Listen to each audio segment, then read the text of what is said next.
我成日覺得真人真事咧係唔知點解咧感動喎，同埋古仔又好勵志啦，又好感人啦。而家面對咩困難啊，輸咗都唔緊要，最緊要後邊追翻上嚟。咁我覺得呢部嘢帶咗呢個精神俾我啦嚇，咁亦都希望可以將呢份精神帶俾所有觀眾。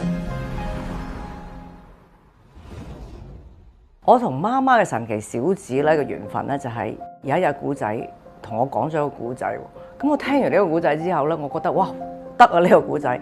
呢部叫《神奇小子》啦，咁啊係講蘇華偉噶啦。咁但係都係今次個名你聽到叫媽媽的神奇小子啊嘛，即係用一個媽媽角度去講蘇華偉啊嘛。咁你今次又除咗演員之外，你又身兼監製喎，咁啊辛唔辛苦啊？辛苦啊！係嘛？好彩有你支持。見你都好落力㗎喎，我有時行出行入會見到，你去邊度？你話我又做緊後期嘅。我自己碰到你做後期啊，起碼都係10次以上。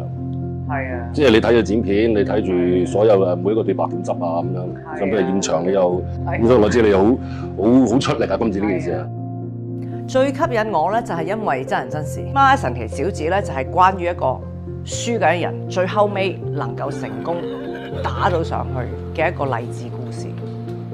咁其實可能都有啲觀眾係未必知道蘇華偉係，即係蘇華偉係一個好經典嘅一個殘障嘅運動員。佢雖然輸咗起跑線㗎嘛，佢攞咗好多好多嘅金牌。咁但係喺個感覺上，你問佢哋有，其實我哋而家個社會有冇真係好正式去關注一啲殘障人士或者係殘障運動員？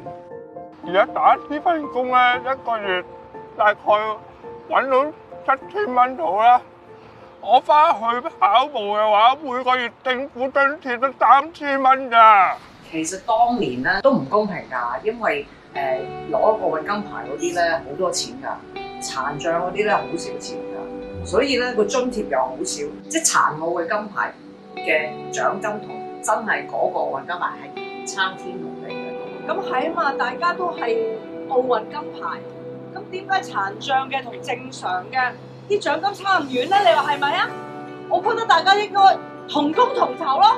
如果一個健康人佢係參加奧運，佢攞個金牌；一個殘奧人士攞咗一個金牌，先撇除咗話係喺嗰個生活待遇上面啊，生活嗰個質素上面點先，都係攞個金牌。但係喺嗰個成功感啊，或者人哋嘅眼光啊，或者關注程度啊，有冇你覺得你今次演呢個？我深深體會到原來係其實好多人都忽視咗呢樣嘢，即係呢部電影真係好想帶俾大家知道，其實即係同工同酬。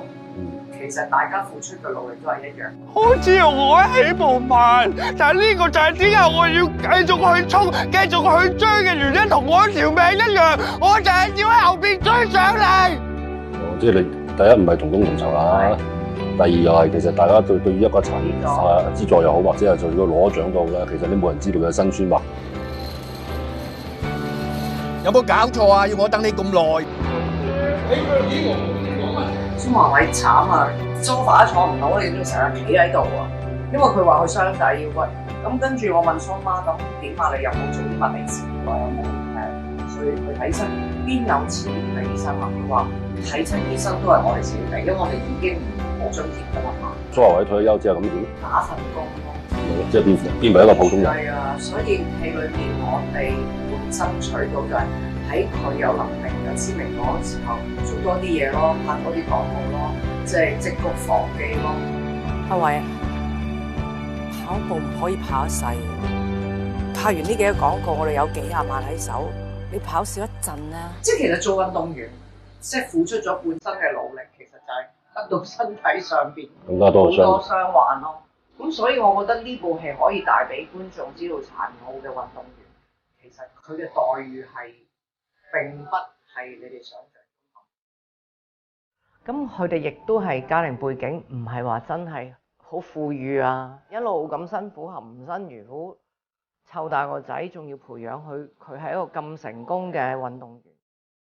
哇！到佢咧一攞嗰個冠軍啊，嗰個場面啊，即係我一世入棺材前喎，我都唔會忘記，真係嘅，震撼到啊！